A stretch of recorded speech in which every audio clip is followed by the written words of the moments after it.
Richard, we just finished up the webinar about cold calling. I think you and I have a little bit of an issue of talking a little bit too much, which is a little bit of the cardinal sin in sales, right? We should be listening more than talking. But it's a webinar, so fuck it. What I do feel a little bit bad about is we literally had no time to answer the questions. Yeah. So I think we could have, like I said, I think it was a good webinar. The feedback was good, and we've already been getting some decent stuff, but could have done a little bit better on that one, right? Yeah. Hey, look, we keep learning, right? Like, we say this, you and I both say this, we always have to keep learning, right? In sales, reading a book, doing webinars to figure out how to do a better one. Like, that's just part of life. And it's funny when you get like amped, and I relate this to selling too. Like when you're super excited about like sharing what you have with somebody, you tend to put on your blinders and just fucking go. I mean, it's funny. So you brought up Keenan, right? So Keenan actually, like we have the video, like the thing that you did, right? Like the video in a box and your whole portal, and he came to us, and but without even asking him a question, I fucking dove right in. I was like, boom, boom, boom, this is what it is. And he was like, whoa, whoa, whoa. And I was like, God damn. I'm like, oops. Oversold. You oversold. I think we oversold a little bit on this webinar. I'm going to apologize to everybody for my part. I think we probably could have prepped a little better. But I think now let's get into the specific questions that these people had to try to, because this will be part of the follow-up, right? Yeah, so it's kind of cool too. Yeah, so let's see. Mohammed asks, when somebody asks, who is this? This is some very tactical stuff here. So Mohammed asks, when somebody asks, who is this? What do you say? One, you always tell the truth. Like I never, ever want people to lie about who they are, what they're doing. Before I tell you what to say, I want you to realize what's happening.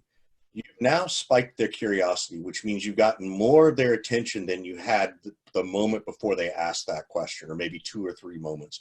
And that's a really valuable piece, right? Like it's an early indicator, not an early indicator of a buying signal, but it's an early indicator that I think you should just be conscious of, so that now when I tell you what I would say, that you're like, okay, now hopefully this will ring true and hopefully make you more authentic, because now you see it as oh, this is cool that they're asking, as opposed to sometimes we see that and we think it's an objection handling kind of thing. Right? Agreed. And it's often because we hear that tone from them. So it's sort of that parental tone. Who is this? Yeah.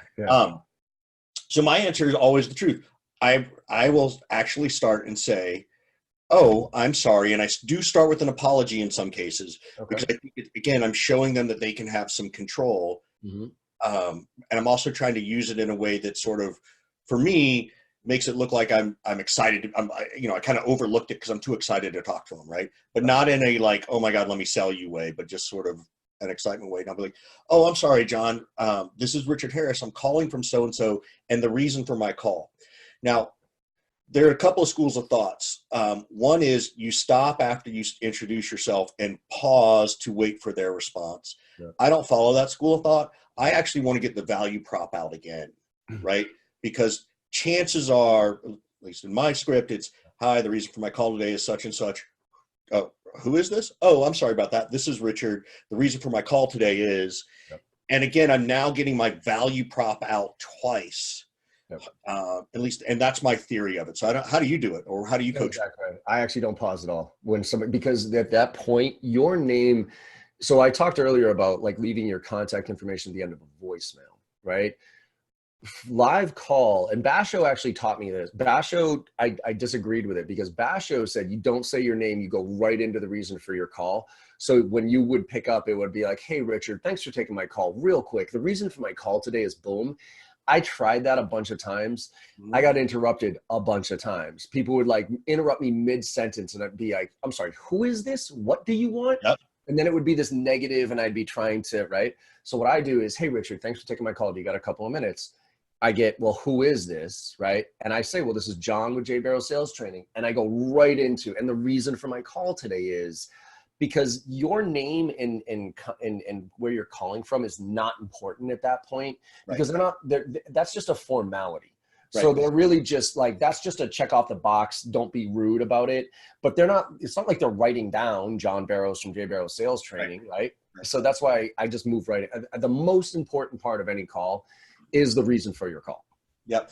And I will, there's always a slight nuance, right? Like if you're calling from Google, that probably gets their attention. If you're calling from Visa, that gets their attention. Salesforce gets their attention, at least in the worlds that we live in, right? So there is value to. I will say though, blessing and a curse, right? Because Yeah. let's use Salesforce as a perfect example. I still, even though I've been training Salesforce 10 years, I guarantee you, outside of San Francisco, if you polled 100 VPs of sales across outside of San Francisco and ask what is Salesforce, their answer would be CRM. Right. So there's this perception of what Salesforce is, which I think sometimes acts as a negative. Right. Well, it is their stock symbol too, so you know. Yeah, that's true. All right, what's the next question? Let's go on to the next. Next one is from Brian here. Brian Wampler. He said, we'll be interested that you guys think is good expectation to think about in terms of call to meeting ratio, i.e. how many calls in general is a good target to expect a meeting? Yep. You want to answer it first or you want me to? I think you probably have data on this. I don't think I do. So I don't have the data, but this literally was, I think it was on LinkedIn or maybe Modern Sales Pros. Someone was asking, and I think you have to go to the data people. I think you have to go to the Bridge group, Trish Bertuzzi's group, right? So, you know, I'll bring out little Trish again. They do great data on this kind of stuff. And then Topo and Craig Rosenberg, who I should do next time. But Topo really has solid data, and you know, the answer is always going to be, it depends, because it depends on your vertical, your industry. You know, are you calling mom and pop? Are you Yelp calling on small businesses, or are you Salesforce calling on Fortune 500, right? It's totally different. And I think you need to go to people who are way smarter than me on that one. Yeah. I mean, I think you should set expectations. I think your expectations shouldn't be high. And I think this is why I think too many people get it stuck with it's calls. So I'm calling to get that meeting versus the contact strategy to get the meeting. Yeah. Right. If it was pure cold calling to get a meeting, I'm not joking. If you're in the 2% range, you're in your 2 to 5% range. That's actually pretty good. I would agree.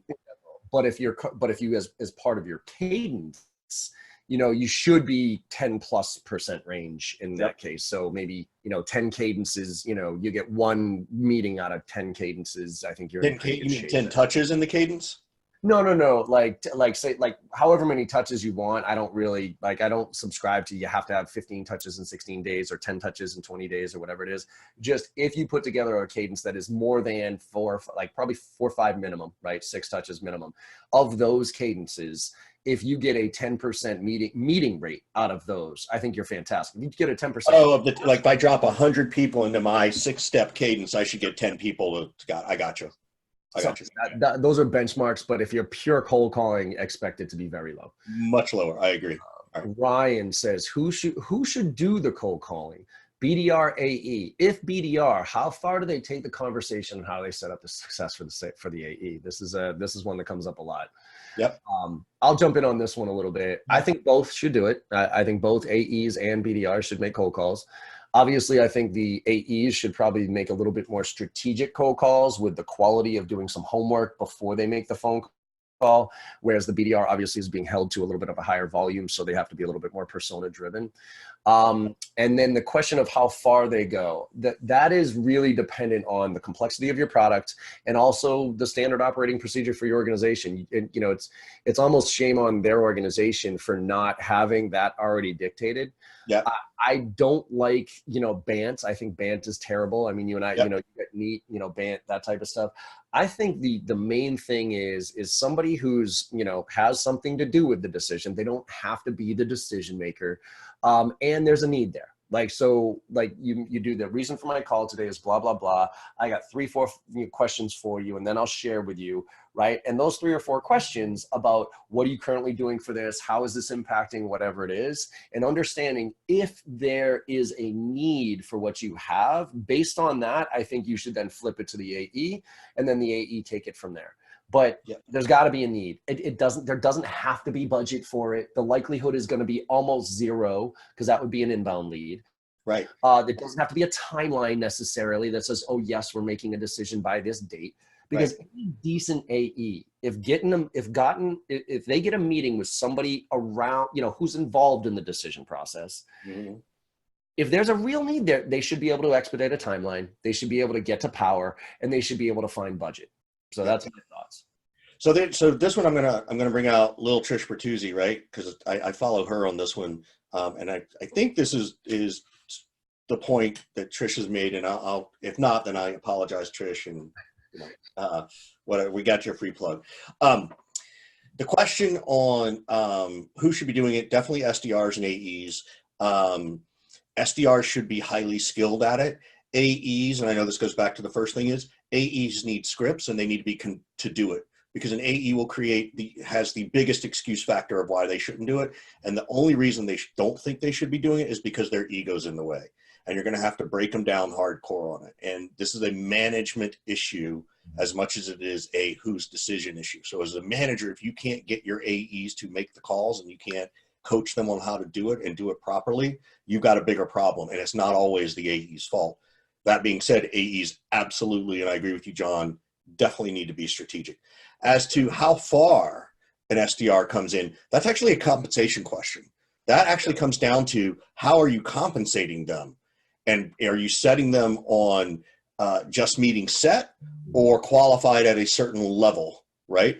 And qualified from an SDR doesn't mean it's a qualified opportunity. It's my biggest pet peeve with Salesforce is that people love to convert everything to an opportunity for conversion's sakes, and they're chasing the dragon of metrics, and they've called that page an opportunity page. So now all of a sudden everybody thinks there's revenue associated with it when there's not, right? But it's warmer than a lead, but not really a full-scale opportunity. And technically you should leave those in leads, a whole other story, but it's a compensation issue. It also depends on the tenure. I cannot expect the first week my SDR is on the phone to be able to qualify need and access to authority, as you talked about, as well as someone who's been doing it for 3 months. So there might need to be some ramp into their compensation, just like you do with AEs, right? Yeah. So anyway, so that's where I think it is. I also think that I'm a little bit more of a volume guy. Mm-hmm. You can teach your SDRs to keep getting better and better and better. But the problem I see isn't necessarily the SDRs not sending over good stuff or marketing it's that the sales reps just suck at basic discovery and qualification. Like, and I don't mean that to everybody. Like there's definitely some very smart salespeople who know how to do this, but by the time they're hiring us, they've realized that whatever they're currently doing isn't working. Right. So yeah. I think you can have a graduating scale too, right? Yeah. To the point, like I think super junior, basic of the basic stuff, just get a meeting with somebody who kind of has a pulse and whatever. And then as they maybe that's the first 3 months, you give them shitty lists, you let them just get their teeth cut, right? And you get basic meetings, and then 3 to 6 months, you graduate them to, they have to actually get this criteria. 6 to 12 months, they have to go from here. And then maybe even after that, then you can start tying revenue to like force the quality to say, yes, you're still going to get compensated on the meeting. But if that meeting then turns into revenue, you'll get a very small piece of that revenue. And I think if you look at like the average, the ideal tenure of an SDR, which is about 1.5 years, according to Trish and her data. Yeah. If you look at that 1.5 years, that gives a really nice ramp and stages for that SDR to graduate through. Yep. And also that kind of helps with the AE standpoint too, because the newer AEs will now know how to qualify further, and they can take those shittier leads that the younger SDRs give them, right? So yeah, no, I totally agree. So Madison says, so if you do not agree with Cadence emails, then do you not use or train on the tool Outreach? I don't know where that one came from, Madison. We totally agree with Cadence tools. Absolutely. Yeah, I think that was a little bit of a miscommunication there. Yeah. 100% agree with Cadence tools. What I don't agree with Cadence tools is people literally just pressing play on a bunch of templates without putting any thought into it, because there's no difference between that Marketo, Eloqua, Pardot, whatever. Right. And that's where the difference is. It should be a business tool, not a sales automation tool. Yeah, and I think again, it's a coaching thing, right? It's a management coaching thing. And the challenge I often see too is that, if the executive team is chasing the revenue dragon, right? They don't care, right? All they care about is the revenue. They don't care about the human who has to do it. And so a lot of pressure gets put on people, and people are nervous or I don't know if it's unwilling. I think they're more nervous to sort of push back to management and say, look, I can do that, but it's going to suck. Yeah. And then you're going to yell at me more. Yeah. Right. That's why I actually think that, like, I wish that more managers would allow reps to do split testing, in the sense that, hey, hit the volume. Because I'm a big believer in volume. I'm right there with you as far as volume. I think the first 3 months of a sales rep's career, I don't want to say all volume, but I'll defer a little bit to your script here. The first 3 months, script volume, because I need to know as a manager what the issue is. Is it a quality issue or is it a quantity issue? And the easiest thing for me to cross off the list is the quantity. Yep. Make your 50 dials, make your 50 dials, make your 50 dials. And if after 2 or 3 months you're making 50 dials a day and your numbers aren't flushing out based on my equation, then I know it's a quality issue. And then I'll come back. But unfortunately, too many managers just let the 50 dials run. I wish they would allow the reps to say, hey, if you don't want to make 50 dials, okay. But what I'm going to let you do is, for 1 week, I'm going to let you do it however you think you should do it. Right. And then if your results are better than 50 dials a day, you can do it your way. But you got to prove it to me with data. And I think the smart SDRs and AEs and those who are becoming more experienced need to be willing to go back to their manager and say, look, this is a compensation issue, right? This is you want me to make 50 dials, fine. You got to pay me for that. If you want me to do quality, then that's, you got to pay me to do it and let me figure it out. Right. And I do love your idea too of maybe that A/B split testing, maybe even just a week, the first week of reps sort of ready to do stuff, actually have them start doing some of your new messaging A/B split testing, because one, they can do it. Yep. It teaches them the value of A/B split testing. It teaches them how to use the tool stronger, and then you can graduate them into sort of their own scripts and stuff. So I really like what you said there. I had never thought about it that way. Michael McCabe says, John, what's your next tactic after you state the reason for your call? How do you handle your objections from there? So I think we addressed this, but my take on this is, again, you have to assume what the objection is going to be. So, and what I'm playing around with right now, which I'm literally testing myself. My default was always, hey, Richard, my intro, thanks for taking my call. Do you have a few minutes? Who is this? What do you want? Well, this is John with Jay Barrows, and the reason for my call today is blah. Now, usually what I would do is default to my call to action, which is, and I was just wondering what's the best way to get 10 minutes on your calendar, right? That's what you taught us all. Right. But what I'm actually playing around with right now is actually shifting to an impact question that's related to my reason. So I'll go, hey, Richard, thanks for taking my call. The reason for my call today is we're working with other VPs of enablement whose main priority is getting their reps ramped and producing results immediately out of boot camp. And they're using our online portal to be able to do that. And I was wondering, what's the ramp time right now of your reps becoming profitable from start to profitability? What's that number? Yep. So it almost forces like somebody to answer the question, as opposed to just say, I'm not interested. Not interested in what? Answering my question. Right. So it kind of forces an engagement, and I'm playing around with both of those, and I'm actually having some pretty good success with that, like flip right to the question. Yeah. So I'll support you, and I teach this respect contract, right? Like, I confirm time, goals of the call agenda, all that kind of stuff. But the most important part is that transition out of that into the qualification and discovery. And so one of the things I teach and we do is doing what you do, which is have a very specific open-ended question. Yeah. Right. And to your point, it's impactful. And it's almost always in a cold call situation, it's almost always, I think you call it an impact question, but it's almost like a pain question. Yeah. And how do you currently handle blank? Right. Right. And then through the pattern interrupt, they're either forced to answer or start to stumble and fumble, which then is also another opening for you. Absolutely. Yeah. So that's why I think you can almost preempt the objection by not even allowing it to a certain degree with the way that you phrase that question. Right. Yeah. Now, if you want to default to, and I was just wondering what the best way to get 10 minutes on your calendar is, then I see there's an objection there. It's like, you know what? I'm not interested. Take me off the list. And then you can go to what we had talked about. It's like, well, what do you mean by that? And look, that's why I'm calling you, and those type of things. Right. Totally agree. All right. So Mark Barrett says, why do sales managers hate cold calling when it's so instrumental then, John? So he's basically saying managers hate cold calling? Yeah. So Yeah. Why do sales man? Because I think you're the one who actually made this comment. Like, why do sales managers hate cold calling when it's so instrumental? Then, Um, I think their ego thinks they've graduated from that they're not a rep anymore, kind of like an AE. Um, and I think that's a natural human progression, right? I think that's sort of standard. As we move up, we want to take on additional responsibilities and let go of the ones we used to do. Um, but I think you have to keep your skills sharp, and I think you have to be willing to do it. So I think that's part of it. I think it could be that they may have sucked at it, but they got successful. They got promoted for being content experts, not necessarily manager experts. And that comes from my business coach, Madeline McNeely.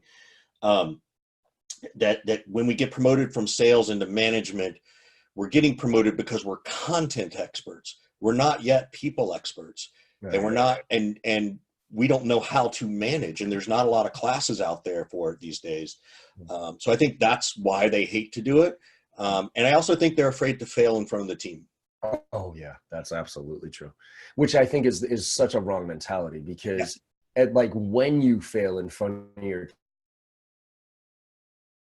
team, you gain so much credibility. You know what I mean? Like I think actually, and I wish I had said this on the webinar. I think one of the best things I used to do with my team is, I'm VP of sales and whatever, right? So they're like, oh, well, you're great at cold calling because that's how you got to where you are in your career. I'm like, guys, let's do this, right? And what I would do is I would go into a room, like just to pick a conference room, get a speakerphone, and we would do round robin dials on a speakerphone. Yep. And I would be just as big of a train wreck as they were. You know what I mean? Like I would stumble over my words, I would get hung up on, and that type of stuff. And you have these kids who are brand new or whatever, and they're looking at me like, holy shit, like he's not really that good at it either, but he's willing to put himself out there. Then you get those kids who will go to war for you. Absolutely. And then when you are successful, they even want to follow you more. So in both cases, you're setting yourself up for success. Yeah, absolutely.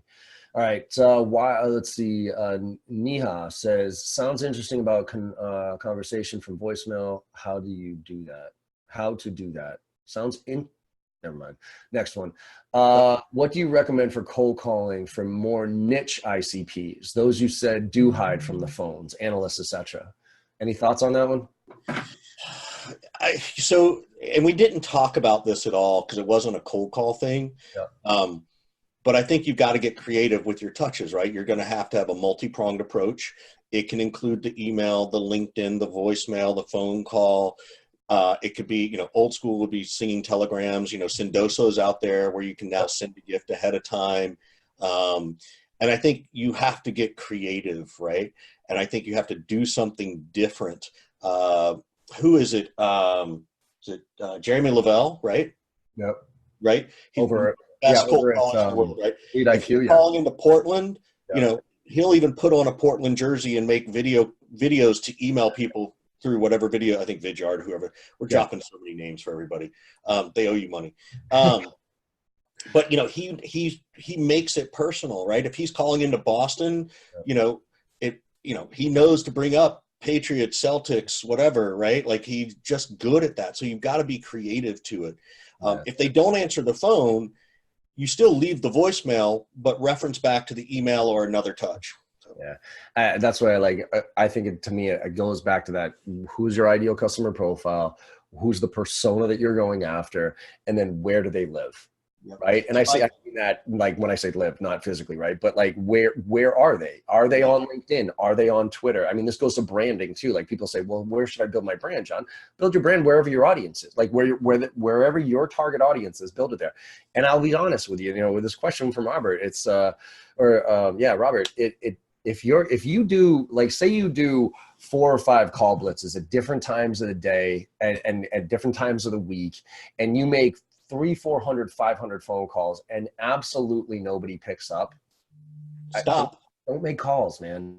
Yep. You know what I mean? Like, don't make calls. So, all right, Evan, how much time is considered enough for research before dialing without being caught in analysis paralysis? I think this goes to your 3x3, right? That we know. From that's Steve Richard. Yeah, that you have 3 minutes to go look for 3 interesting things, right? That's how I interpreted it. I hope I didn't butcher it.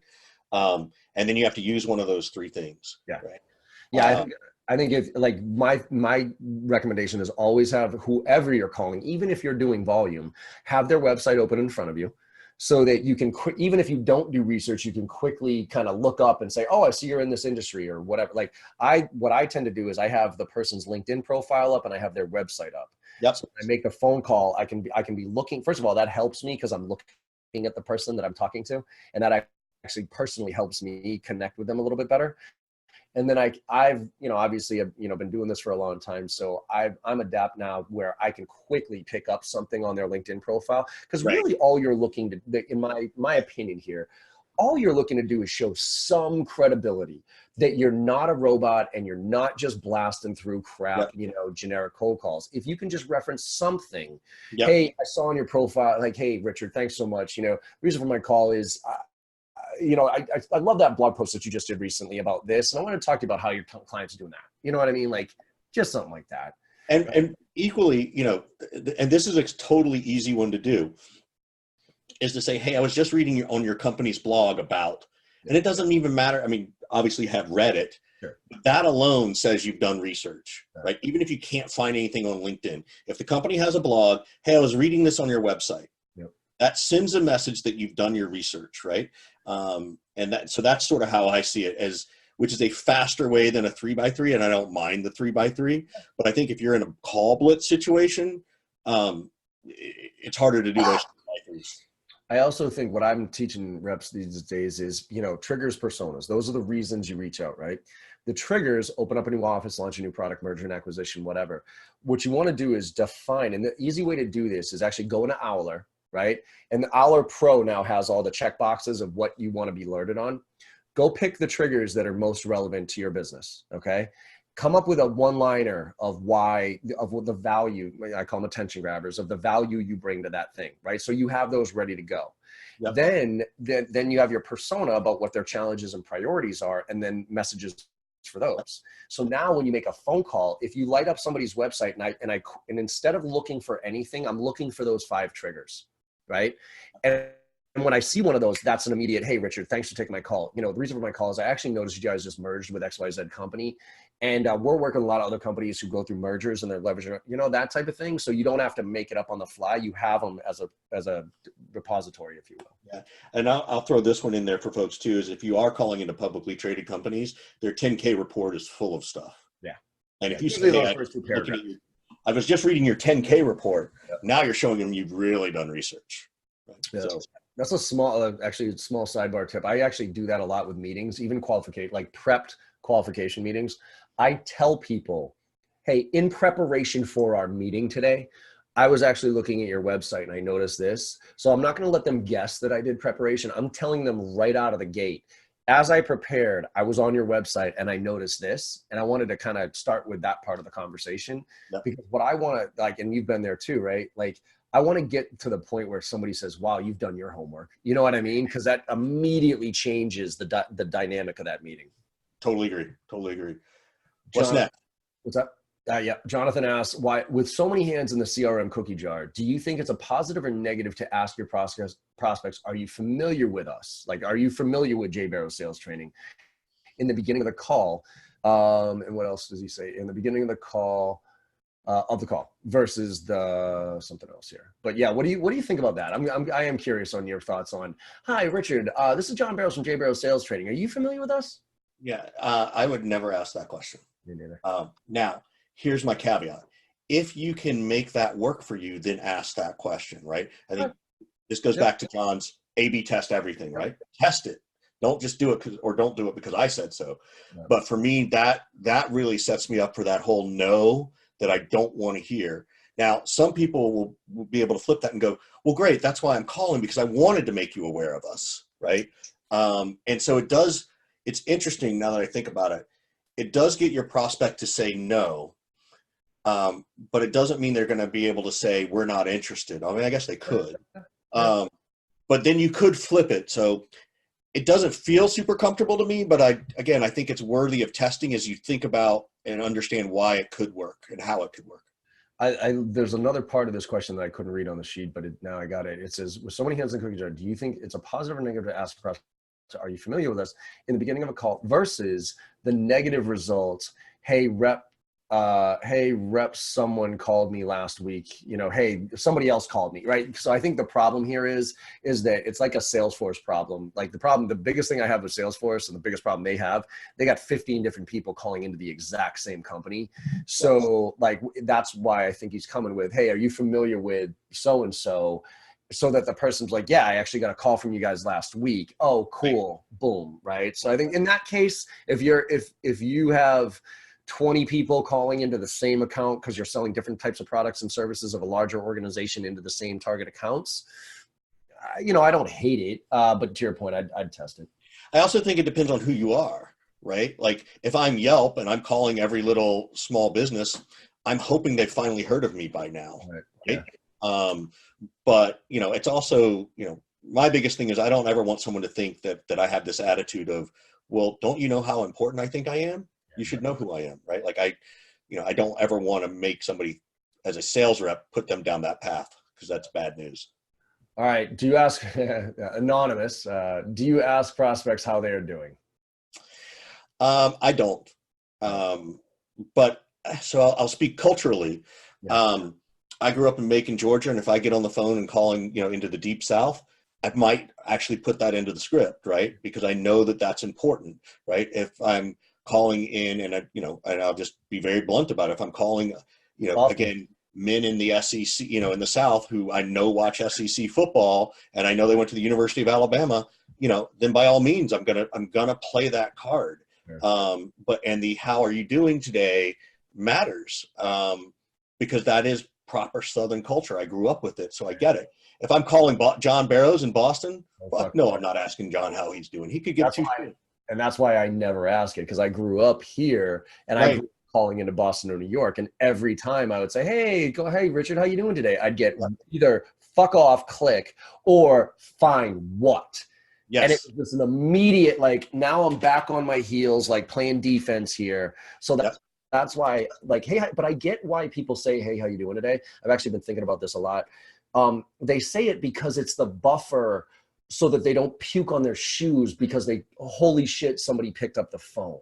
You know what I mean? So which is the script we didn't talk about. That's my favorite script, which is say, hey, oh my God, someone picked up the phone. Like, that's my favorite script because it buys you time and it makes them laugh.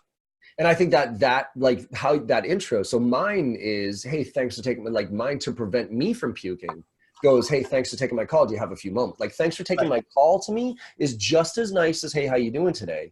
Yep. But for me, I used to be so bad. I used to do, hey, how you doing today? Literally every call.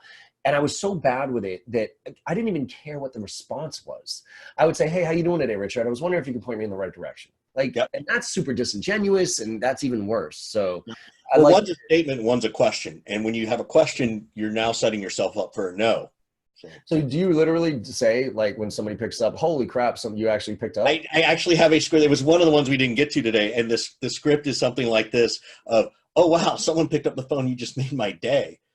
And the other person will always giggle, right? They will always laugh at this, or they'll be like, or they'll get really curious. Okay, who is this? Yeah. Well, bam, the door's open. I'm ready to go in, right? I teach it in 3 different ways. I think the other way I do is, oh, wow, somebody picked up the phone. Wow, you just made my day. Look, I know you're really busy, so I promise I'll be brief. If you don't like what I have to say, you can hang up on me. Yep. That's my entire script. Yep. You can break that down into 3 different ones, but telling someone that, oh, wow, someone picked up the phone, you know, total pattern interrupt, then telling them they can hang up on you, literally, now all of a sudden they're going to be like, well, why would I want to hang up on you? Like, I don't know why you're calling, right? Yeah. And you will find people who will they'll be like, okay, thanks, right? Well, move on, right? So, yes, that came out of working with a client up in Detroit. So that one works really well. That's also a personality. You got to have that kind of humor in you to want to try that script. I don't recommend that for everybody. No, it's like the Jeremy thing from Lead IQ. Like he's got that personality. If I tried to do what he did, I would come across as a complete idiot, right? Total. Yeah, I totally agree. He's owned that personality. He owns it really well. Yeah, and actually, Neha, there's another question. This is I'm going to give the plug for the sponsors here because I did a terrible job plugging our sponsors in that webinar. But Neha asked, thanks for that. Any ways to get direct dial numbers? Lead IQ. Lead IQ, Zoom Info actually has some good stuff. I like Lead IQ because it's actually Lead IQ, and this is a plug, but I'll tell you the reason. Is because it forces quality prospecting, because it's like while you're doing research on somebody and I find you, it's right there and it has all your information and I can plug that into a cadence. So it's not something like I'm just cranking through numbers. But I think that, almost every data source out there these days is tomato as far as like data quality on direct dial numbers.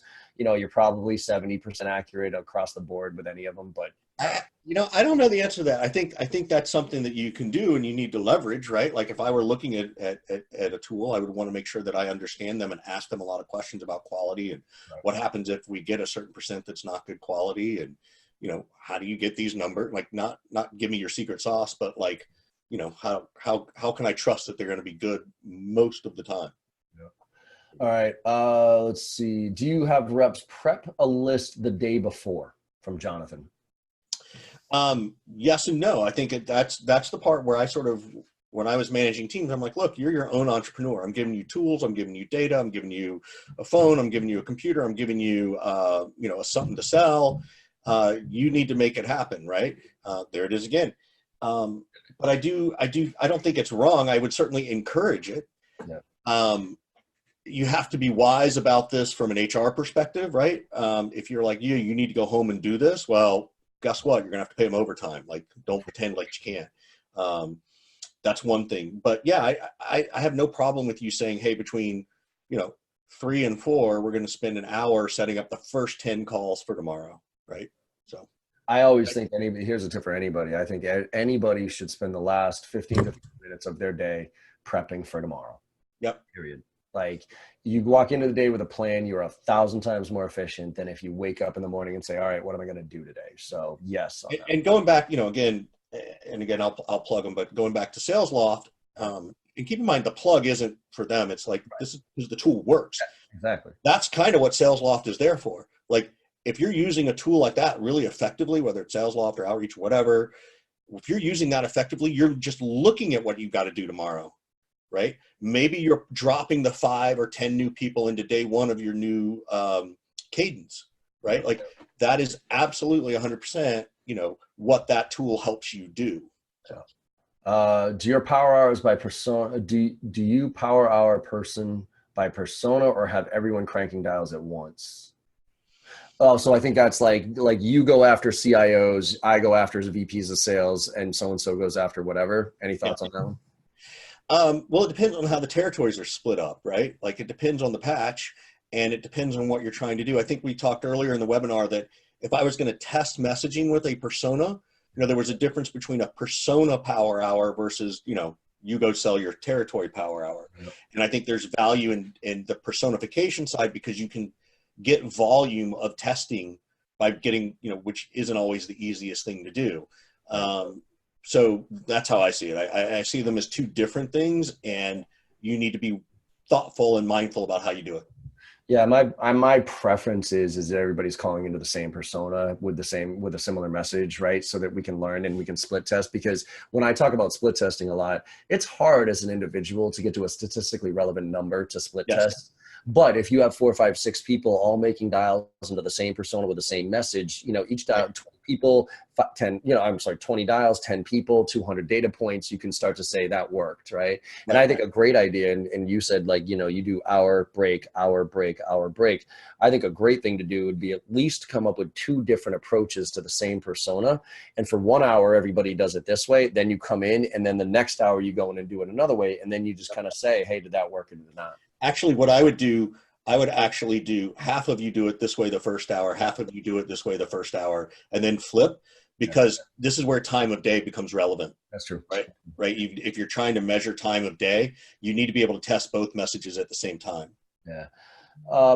Barrett says, SDR manager here, going back to 13% increase in conversion with calls and cadences. Can we talk about those cadences look like? There's a pretty big question here, because there's a lot to do with a cadence. I think just in general here, Barrett, you have to mix it up between emails and calls and a couple of social shares and that type of stuff. I usually obviously do a little bit more heavy email than calling. Yep. But a lot of this has to do with really what's your story, Like Yep. who, again, who's your persona? Where do they live? What's the optimal communication structure for them? And then trying and split testing a bunch of different So things. here's how I'm going to answer that question for you, Barrett, because I think this might be the real question: is what's the right sequence or cadence, right? You know, is it email first? Is it phone first? Is it whatever? This goes back to your first attempt at algebra, and if you remember the factorial, right? 7 factorial. 7 times 6 times 5 times 4 times 3 times 2 times 1, right? Right. Just doing that means you have 5,000 different ways you could do email first, phone call first, then LinkedIn, then there's 5,000 different ways you could do that. Yeah. And to extend, I think it's a great question, and it's what we're trying to drive to. Yeah. But SalesLoft, all these tools needs to be an answer that they actually come with to tell us those things. But again, it's also going to be different if I'm working for Yelp calling into these small businesses versus if I'm Salesforce calling into mid-market or enterprise. The good news is there is data to support this. So what I tell the people this all the time, like guys like you, like trainers, we used to have the luxury of being able to talk about stuff that sounded really good, but ultimately fucking didn't work at all.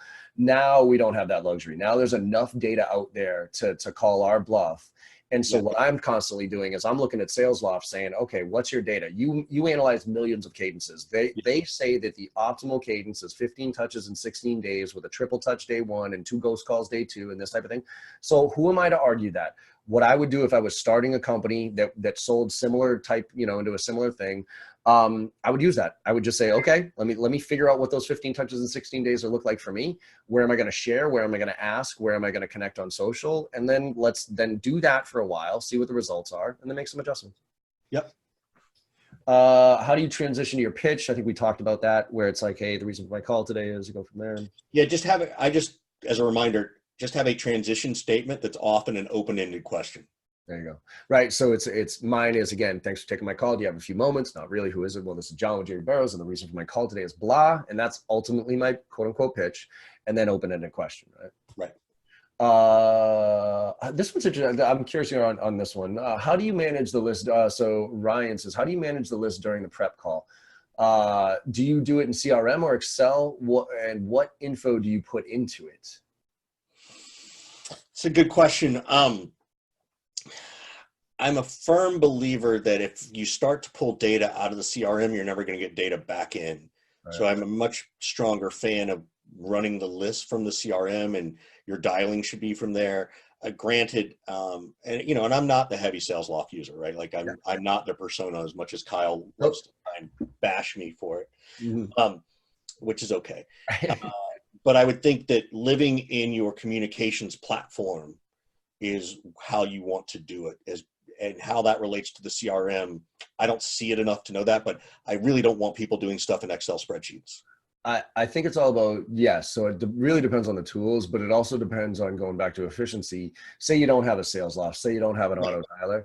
What I don't mind is I don't mind exporting your whole list so that you can and then like I used to do this old school, right? I would print out I would go Dun & Bradstreet. I would get a shit, and I'd get the name, the contact information and whatever, the company, whatever, and maybe a little description of what the company did. And I would put gaps, right? And I would print out stacks of paper. And what I would do is I would just hammer through phone calls and then take my little notes, like LMTC, left message to call. But then so that's super efficient because you can just bang through shit. But you then have to then spend the next hour inputting all that data back into your database. So because otherwise you can't gain any insights or, like you can't run any reports on what's working and what's not. Yeah. So this is the challenge I'll put back to managers on this. And I think this came from TK from Tout when a long time ago. I want to give it was some crazy number that it was like 150 clicks just to set a meeting with somebody. Right. And I bet with 13 touches, even with a SalesLoft or an outreach, you're still going to have more clicks. So my challenge to the managers is count your clicks and see how you can reduce it by 25%. There you go. Look at your workflows, right? Because it's a little bit of a workflow issue as much as it is best practice issue. Well, I think that's a good point as far as like making any investment in any tool. Like if the investment in that tool can take 30 clicks down to 20 clicks, then you do the very dumb math about, okay, well, what are those 20 clicks? How long does that 20 clicks take? And then how many reps do I have? And how many times do they do that? And all of a sudden that tool now pays itself in spades if they do it right. Right. Yep. So instead of looking at the hard cost, oh, that tool is going to cost me $5,000 a month. It's like, but it actually costs you even more Yeah. because every time they're clicking, they're not making another dial. Exactly. So how much more, when you talk about efficiency, it's not about time saved. It's what are they doing with that time saved? So now there's this other side of the coin where the revenue gets boosted from it. I think there's an insane stat that I saw from Landis or something like that. He said that the average amount of time that reps spend actively selling, like on a selling activity, is something like 26% or something like that, or even less, right? Which is crazy. So, all right. Mohammed says, do you always leave a voicemail if you can? Yeah, I mean, I think we've answered it, but yes, I think you can. I try to reference it back to the email or the LinkedIn communication so people know. But I think you should. Yeah, you get credit for it, right? I mean, you're there anyways. Now, I will say I don't mind the ghost calls, right? Like you're just trying to call, so you don't have to leave a message every single time, especially if you're doing 2-3 calls a day just to try to catch them live. I will warn on that. Don't go overboard with it. And the funny thing is I've noticed reps actually, because of SalesLoft, they actually say like the second day should be 2 ghost calls, ghost call in the morning, ghost call in the afternoon, just to catch them live. Problem is a lot of reps put those as ghost calls in their cadence. And then if somebody actually picks up, they shit their pants because they weren't expecting it. Like the mentality is, oh, this is a ghost call. I'm just trying to so I'm not even gonna leave so they don't really have a reason. So they like, oh my God, have a heart attack if that person picks up. So just mental shift on that one. Hey, I want to ask you a question, John, that I'd be willing to bet someone, they haven't asked it. I'm kind of surprised, which is, what are your thoughts from a cold calling perspective on local presence? Which, for those who don't know local presence is the ability when you call, wherever you're calling from, it shows a local area code.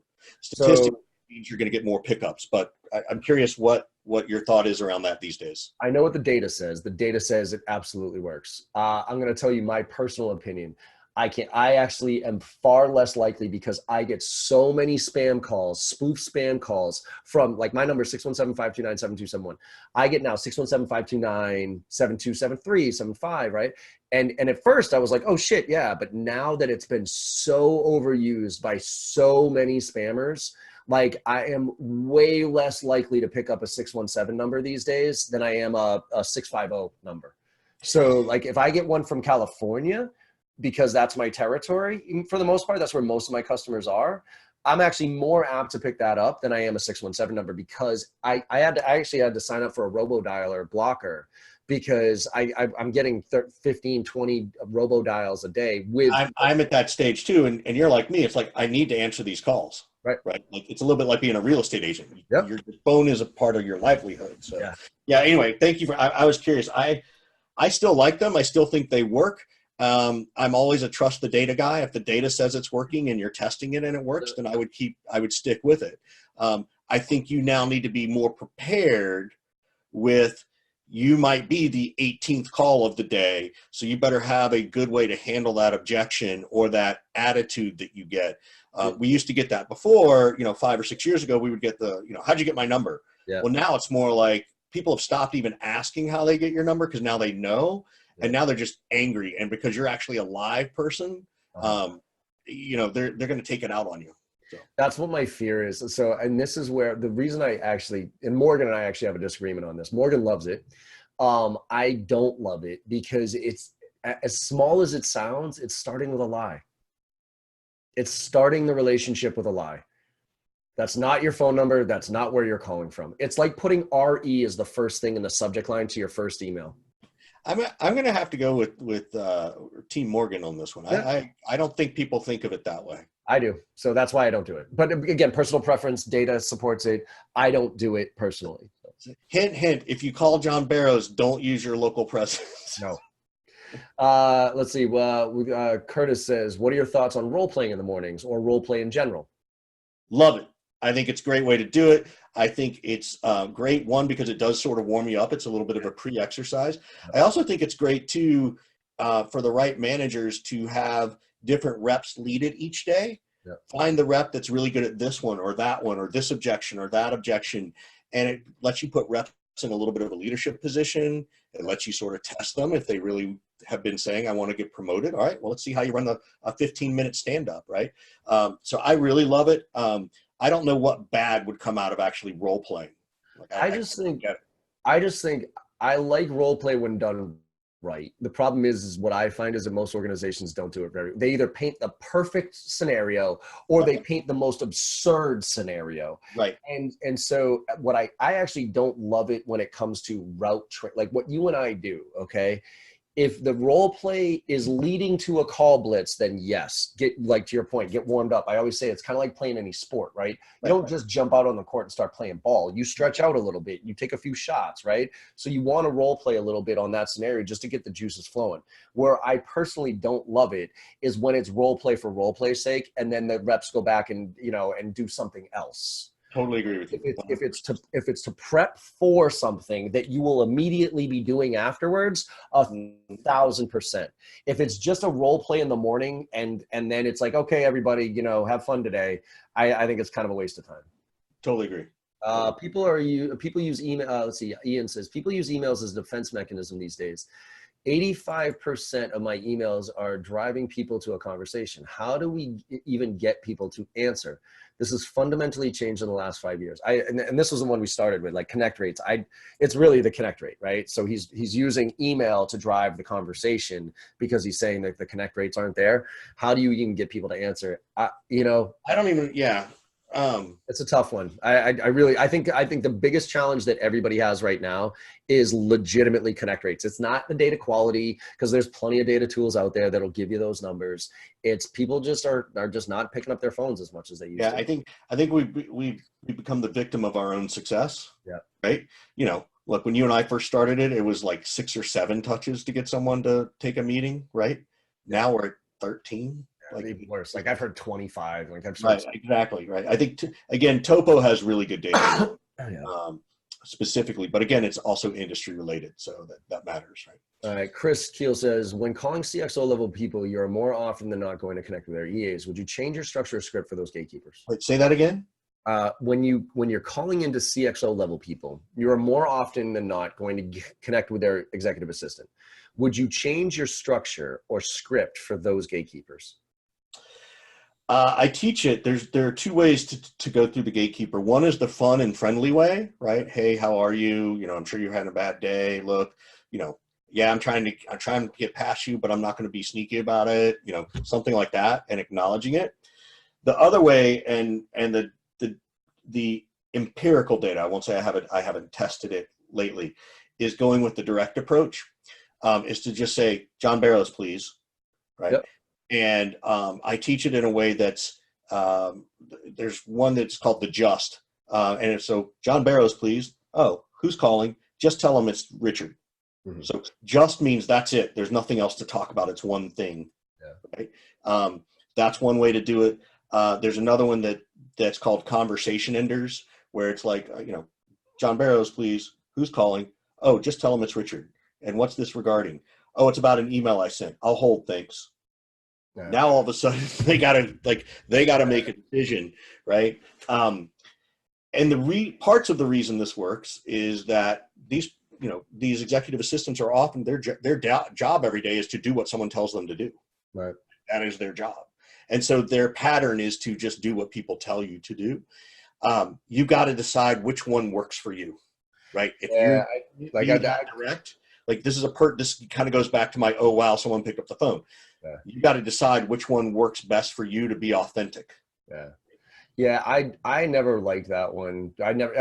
Even as direct as I am, I never had success with that one, because especially with EAs, it might be different with like frontline secretaries, but a legitimate EA has heard it all. You know what I mean? Like they know the fucking game. They know. But you're creating what I call false belief systems, John. I don't, that's something from way back when. Yeah, it's true. I haven't tested it recently. So, like get on the phone and make some more cold calls. Just tell them it's Tom Brady. Yeah. Right. So what I don't agree with is lying in any way, shape, or form to get through. Agreed. Yep. Don't misrepresent yourself in any way, shape, or form. Yeah, and I don't think that direct approach is lying, but I think a lot of people feel like it is. Yeah. Yeah. It's because, it's the assumptive, right? It's the assumptive that person knows me, and it's more tone than anything else. Yeah. Hey, Dave, type of product plays a part in how desperate you are to, let's see, type of product, this is, I can't even pronounce her name. Type of product plays a part how desperate you are to reach the client. I am in events, so the straightforward approach you guys spoke about isn't too much for the call. I guess I think this is probably more like persona who you're calling. Like if you're calling into HR, you have to soften it up a little bit. If you're calling into sales, you can be fucking in your face, fuck you, pick up the goddamn phone, right? So I think you definitely, that's why I'm going to go back to like where we talked about like being persona specific when you call, because I got to get in the right mindset. You know what I mean? If I'm calling into Michigan and HR directors in you know, manufacturing, I have to, being John Barrows from Boston, Massachusetts, I need to chill out a little bit. I need to kind of get in, I need to shift my gear down a notch to be more, and I might do what you talked about earlier, which is say, hey, how you doing today? You know what I mean? And be a little bit more friendly than I would be if I was calling into VPs of sales in New York, right? So, all right. Those were all the ones that came in the chat. A few came in early. Motivating rep on the sales team to cold call every day. Any strategies, motivation, training around accountability or training accountability tips? So like just basically just motivating them to do it. Cause it is, I will say, man, it's a grind. I mean, I think on any given day I could motivate a team, but if you got a team that's making cold calls every fucking day, like how do you motivate people? So there's a couple. So the obvious are the spiffs, right? One of the things I do is I also, depending on how the size of your team, I'd create teams. Competition. Yeah, competition. I also like what I call the early bird and the late bird. Right. I like to say, look, the first person to set a meet, the first two people to set a meeting before 8:30 a.m. get $100. There you go. Right? Like get everybody cranking on the phone. And I do it for more than one because as you know, someone always sort of seems to make it happen. So I want to get reward more than one person. Right. And then I've done it. And again, at 50, 20, 100, 10, whatever. I've done it gradually, where it's like, 50 the first hour, 20 the second hour, 10 the third hour. I've staggered it. I've done it where I'd let a rep pull a number out of the hat, and that's what the spiff is for that first, cold call hour, right? That kind of stuff. So, so spiff is probably the easiest thing that we all go to. Bingo cards are really fun. The thing I like about doing a bingo card is that you can actually have them use specific things. It can reinforce things you've trained them on. Okay. Hey, when they bring up this objection, you use, that's why I'm calling. And if that's why I'm calling is on my bingo card 4 times, well, that means through the week I'm going to get better at it, right? So those are a couple of them. How are you seeing people do this? I mean, I think it's a competition, but I also think it goes back to what you had said, which is almost micro learning in the sense that we pick one very small nuance of whatever it is that we're all going to work on to try to figure out.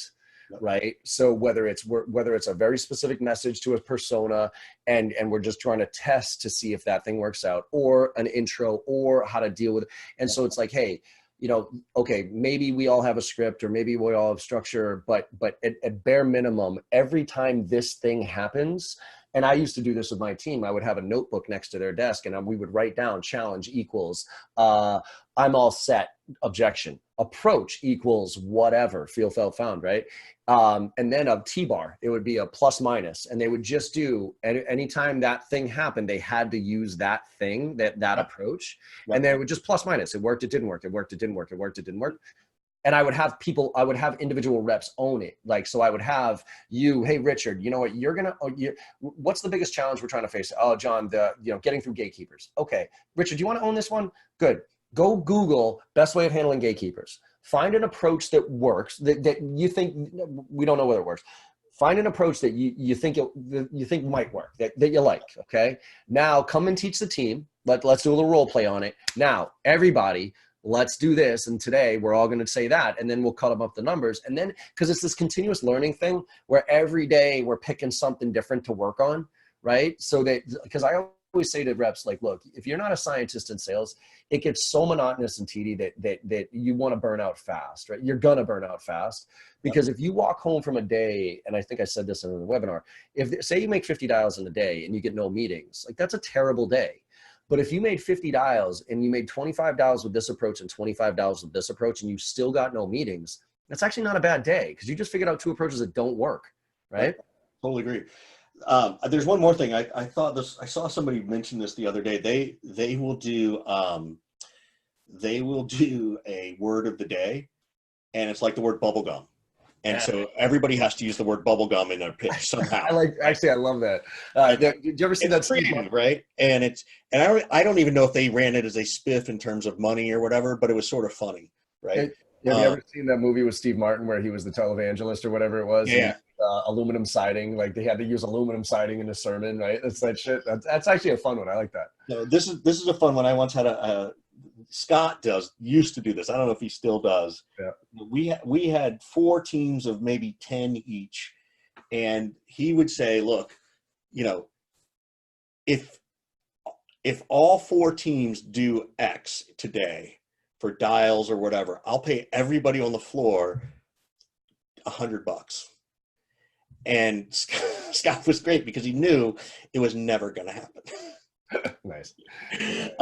Scott, when you talk to Scott, you should talk to Scott about motivation, accountability, leadership. He's really good at this stuff.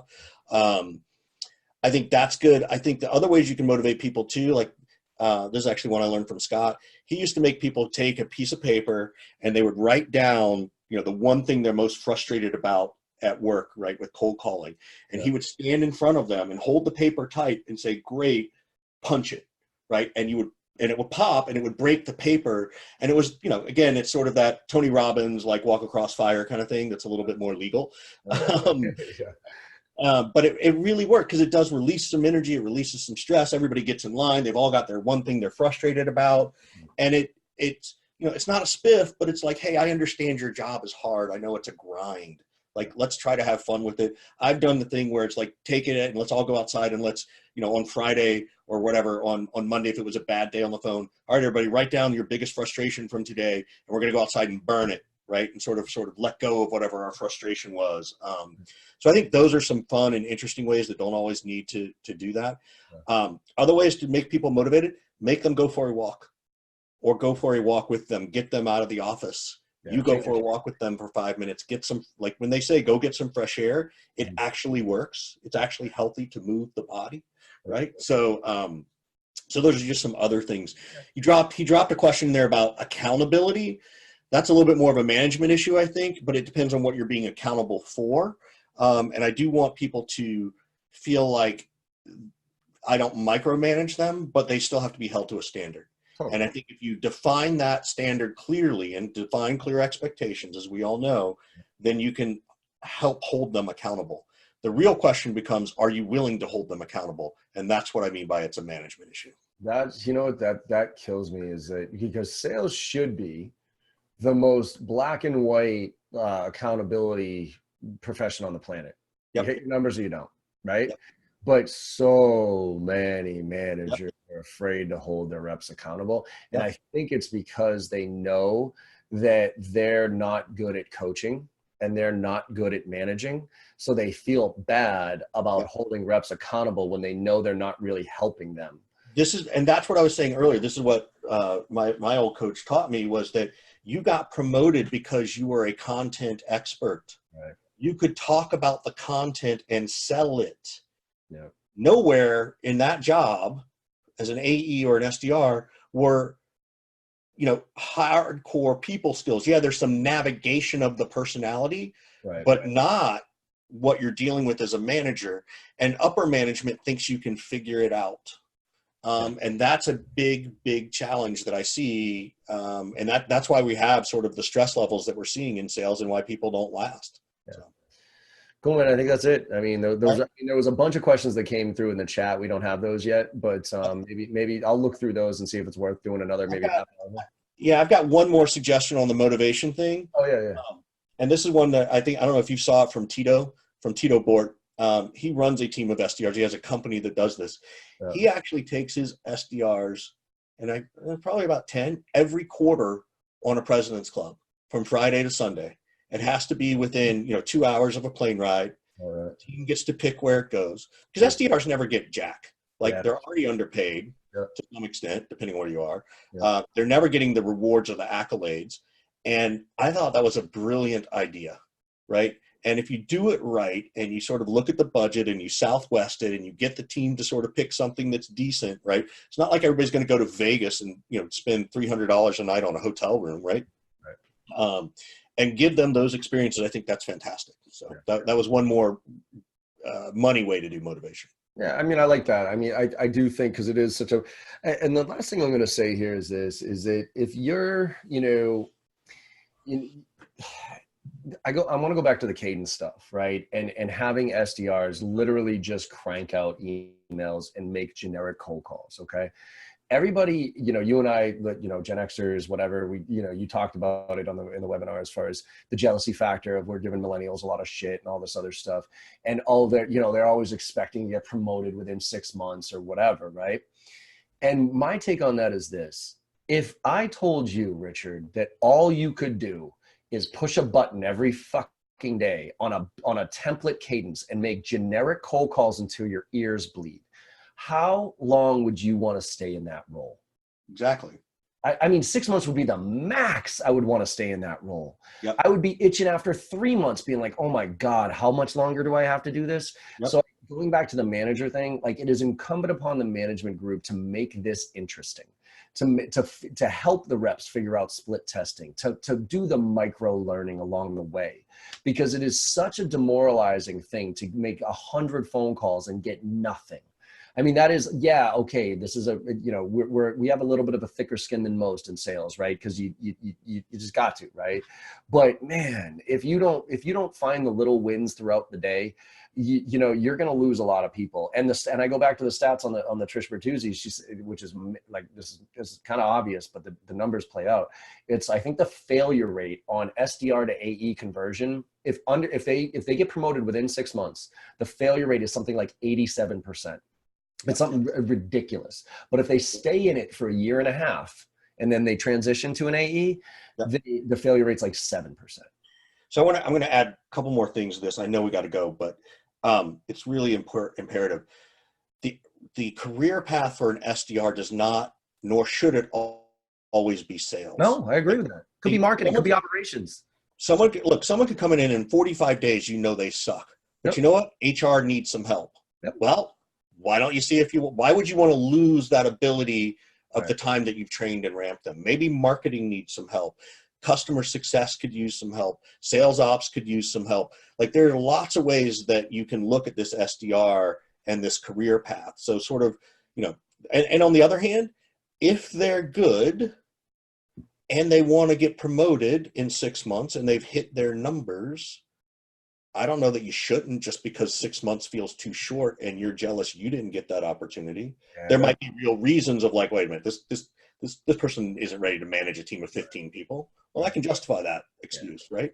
But this sort of no is, it's stupid, because guess what? So they'll leave in 6 months. They'll pick up the phone and call Carolyn Betts and Betts Recruiting, and they'll get them a job as an AE. And maybe they'll fail at it. That's okay, but at least they're willing to take their own shot. And this is for all the managers out there. This is how I dealt with that when I only managed 6 or 7 reps. But again, even 6 or 7 reps, there are differences, right? And that micro thing that I was telling you about, like, each week we would pick something, right? And I would say, okay, and I would let them own it. And I would give them the structure of I wouldn't tell them exactly what to do. I would say, here's the structure of what I need you to do, right? And then they would go and do it and own whatever that was, okay? And what I would do is, first of all, that helped alleviate burden off of me, because I could delegate, and they would own it for that week. And then what they did was they had to come up with the approach. They had to help coach people on how to do it. And then they had to figure out a tracking of how we were going to figure out whether it worked or not, and then present it the next week. What that did for me was that helped me understand which reps were organized, which reps could present, which reps were management material, and which reps gave a shit, and which reps were just like, fuck it, I'm just going to execute. So there were some reps that they sucked at it. They sucked at the presenting and the collecting and the coaching, but they would execute the shit out of it. I'm like, you know what? You're just going to be a rep. I'm not going to put you on the management track. Yep. Whereas other reps, they might not be good at the execution, but they were fantastic at coaching people, learning and presenting the data so that we could learn from it. And I'd be like, ooh, you're more of an operations person, right? So Great. by doing those little micro and assigning things, you can start to see who, and then you can expedite people into certain roles. Then you can say, like I had this one kid, you know, Scott Gay, this kid was like, blew my mind, right? Because I had you come in here, I'm going to beat the shit out of you for a year. I'm going to make your ears bleed and I'm going to pay you shit. But if you get through that first, and you're going to love me. Nope, I told him straight up, that was my, no joke, that was my interview. I would tell them straight up, you're going to fucking hate your first year with me. Okay. Right. But what I would tell them is if you make it through that first year, Yeah. you're one of the better sales reps of all your colleagues. Okay. Yeah. I promise you that. Right. And so this one kid, Scott, right, this kid, like he took everything that I told him and he executed at a level. I was like, oh my God. And I promised after a year, you get promoted to a field rep, right? And no joke, I mean, I would sit in my office and I would listen to this kid and be like, oh my God, like he's like, holy shit, this kid is incredible. I would learn stuff from him on the phone, right? But, and I hate to say this, like over the phone, he had the personality of like the most, you know, confident person you've ever seen. In person though, he was short, he was his stat, you know what I mean? Like he looked, and I'm not saying this is a good or bad thing, but just perception reality. And I looked at him at the end of a year and I said, Scott, look, you've absolutely murdered it here. I will absolutely promote you. Okay. And you're going to be successful as a field rep. There's no question in my mind. Okay. But you're one of the best inside sales reps I've ever seen in my life. And you're super organized and you know how to coach people. So you can either go on that track and kind of see what you can do, or you can be my inside sales manager and you can manage the whole team. Yep. Right. And actually it was hard for him to digest because I did have the conversation of like, look, unfortunately, when you're in field sales, a lot of times that first impression of what somebody sees, because we were doing door to door, you know, we were doing driving around Massachusetts and meeting with people like this. And I'm like, look, unfortunately, you're going to have to get over the hump of your stature. Like you're just short and you're not like, you don't have the presence. Okay. And you'll get through it because I know you will, but you're going to have to battle that. Right. Whereas, man, if you go over the, like, and so he was, you know, a little bit like, what the fuck, you know, but he understood what I was saying. I mean, I tried to do it in a way that wasn't overly HR offensive here. Yeah. Even though it sounds like that, but he went over the weekend and he said, you know what, John, I think you're right. I think I'm better. I'm good at this. And I said, great, thank God. And he literally took over my entire inside sales organization. That's and awesome. And it was so I to your point, I beg managers not to put people in buckets. Because the reason I left Xerox, by the way, the reason I left corporate America was because when I was in a job at Xerox, I murdered it, right? Like I just did my job. I wasn't even that good. I just showed up and I worked harder than everybody else. And literally, I was getting so much smoke blown up my ass from my boss about, oh, you're fucking great and all this other stuff, right? And I was like, okay, well, apparently I'm good at what I do. So here's my job. Here's the next job. Here's the job I want. I'm like, how do I get there, right? And he goes, well, John, you got to spend 2 years doing this and then 2 years doing that and then 2 years doing this. And I said, wait a minute. So let me make sure I'm clear on this. That kid over there who you've made fun of, by the way, you and I have gone out and had lunch and you've made fun of that kid because he sucks. He's going to get the same opportunity for a promotion as I am. At the same time, he's like, well, yeah, that's not the way it works. I was like, okay, that's not the way I work. I'm out. Yep. That's why I never went into corporate America. Yeah, I couldn't deal with it. So, cool. All right, man. This is awesome. We did another hour and 20 minutes. Yeah, we did an hour and a half. Like, people are going to be pissed. But, hey, you know what? They can stop listening to this one. There's no live. That's why I think there's no live on this one. People can stop and listen whenever the fuck they want. I feel like it was Bill Collins from the 80s. That's why. On every radio station. Oh, yeah. Cool. All right, man. I'll put this one together. We'll get it out there. Hopefully we answered the questions that you had that you missed on that webinar. And thank you for giving us the extra time. We appreciate it. And John, as always, my man, thank you so much for having me. I love you and respect you, and I really appreciate it. Likewise, Richard. And like I said, I learned some shit from you too, and I'm psyched to see what you're doing these days. And you know what? And as much as you know, I was like, you took that deal from me, you earned it. So good for you, man. Thank you, man. Appreciate it. All right, brother. All right, see ya.